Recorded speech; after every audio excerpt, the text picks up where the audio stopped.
So this is my new 3.2 Auto 2016 Ford Ranger. It has a bit of a highway maintenance vibe at the moment with its white paint and steel wheels, but it's a blank canvas.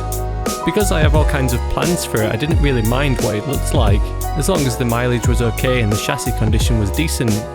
I'm even planning on a colour change, so the fact that it's white makes no difference to me.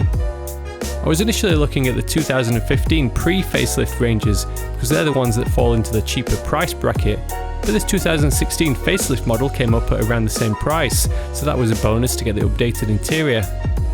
It had been on the market for a fair while too, according to some detective work that I did. Possibly because it doesn't look too attractive with those steelies, and it isn't too practical in its current state with no bed cover. To me that wasn't an issue because it's the things I'll want to customise myself anyway, so I was happy to save the money from a few price reductions that were done, I'm guessing because it wasn't selling, plus a little extra discount I managed to get myself.